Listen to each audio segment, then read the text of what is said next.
시리아 외무장관 아사드 알 샤이바니와 이스라엘 모사드 국장 로만 골드만의 고위급 회의 이후 시리아와 이스라엘이 공동 시리아, 터키, 이스라엘 안보 충돌 방지 메커니즘을 구축하기로 합의한 것으로 전해졌습니다.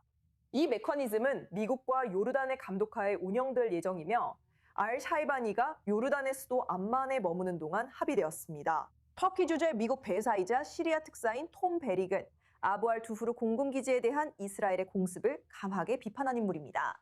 그는 또한 그 회의에 참석했습니다. 더 자세한 이야기를 위해 지금 시리아 언론인이자 영화 제작자인 오마르 알무크타르 씨와 함께하고 있습니다. 오마르 씨, 아직은 보도 단계라는 걸 알고 있지만 이 메커니즘, 즉 시리아, 터키, 이스라엘에 대해 이야기해보죠. 실제로 현장에서 어떤 변화가 있을까요? 초대해 주셔서 감사합니다. 사실 모든 것은 이와 같은 메커니즘을 이스라엘이 받아들이느냐에 달려 있습니다. 왜냐하면 시리아는 과거에도 여러 차례 제안한 바 있기 때문입니다. 시리아는 이스라엘에게 1974년 적정을 준수하거나 최소한 갱신된 버전을 따르자고 여러 차례 제안했고, 시리아는 그 협정을 준수하겠다고 했습니다. 이스라엘에도 똑같이 제안했습니다. 하지만 이스라엘 지도자들은 아직 양국 간의 신뢰가 없기 때문에 이런 합의에서 한 발 물러서고 있습니다. 불행하게도 이스라엘의 공격은 앞으로 있을 평화 협상이나 그런 합의에서 나올 수 있는 어떤 결과도 위험에 빠뜨렸습니다. 시리아가 이 합의에서 진정으로 원했던 것은 이스라엘이 시리아의 일에 간섭하지 않도록 하고 시간을 벌 수 있게 하는 것이었습니다. 그래서 두 나라 사이에 신뢰를 쌓을 수 있고 다음 단계로 나아가 두 나라 간의 지속적인 평화에 대해 논의할 수 있기를 바랬던 것입니다. 하지만 불행하게도 이스라엘 지도자들은 시리아에 관해서는 자신들만의 계산이 있는 것 같고, 이런 조치에서 오랫동안 2년 동안이나 계속해서 회피해왔던 것 같습니다. 걱정되는 점이 많죠. 양측 모두 신뢰가 필요하다고 말씀하셨는데 현재 이스라엘이 우려하는 것은 바로 터키의 영향력입니다. 그렇다면 어떤 형태로든 충돌 방지 메커니즘에 관해서 시리아가 실제로 터키군이나 무기가 이스라엘 근처에 배치되지 않거나 위협이 되지 않을 것이라고 약속할 수 있을까요? 우선 이렇게 말씀드리겠습니다. 시리아와 터키는 국경을 맞대고 있습니다.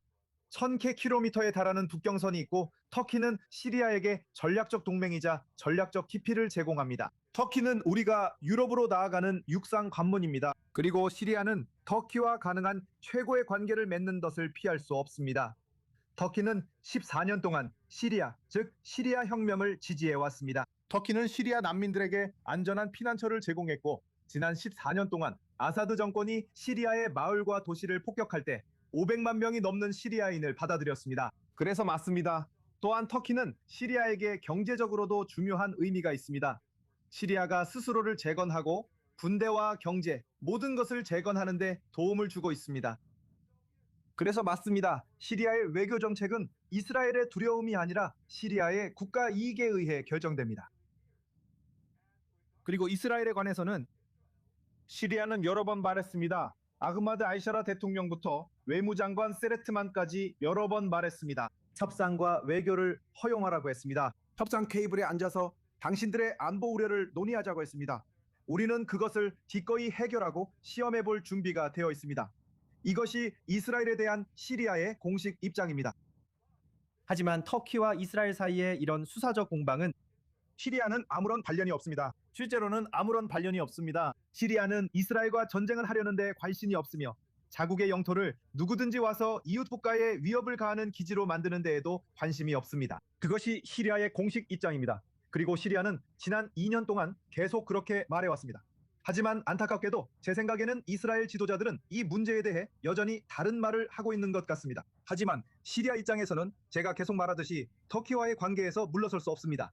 터키는 시리아에게 전략적 동맹국입니다. 이 관계는 계속 유지될 것입니다. 이스라엘과는 아무런 관련이 없습니다. 만약 이스라엘이 지금 어떤 안보 우려가 있다면 그들이 해야 할 일은 시리아 대표단과 마주 앉는 것뿐입니다. 이러한 우려를 직접적으로 다루는 것입니다. 양측 국경에서 긴장을 완화할 수 있는 메커니즘을 마련하는 것입니다. 그래서 시리아의 주권이 보호되고 이스라엘의 안전과 보안이 보장될 것입니다. 그것에 대해 문제를 제기하는 사람은 아무도 없습니다. 시리아 관리들도 저도 심지어 터키 측조차 실제로 시리아에 간섭하거나 야 가지 마라 혹은 이스라엘과 협정 맺지 마라라고 말하지 않습니다. 사실 터키야말로 시리아 관리들에게 이스라엘과 최고의 관계를 맺고 그 문제를 해소하라고 조언해온 나라입니다. 터키가 그랬다는 게 그게 무슨 무슨 뜻이죠? 뜻인가요? 시리아에게 이스라엘과 좋은 관계를 맺으라고 조언한 쪽이 바로 터키였다는 거죠. 더 말씀해 주실 수 있는 게 있나요? 지금 시리아는 어떤 나라와도 전쟁을 할 수 없는 상황에 처해 있습니다. 그리고 앞으로도 전쟁을 할 수 없을 겁니다.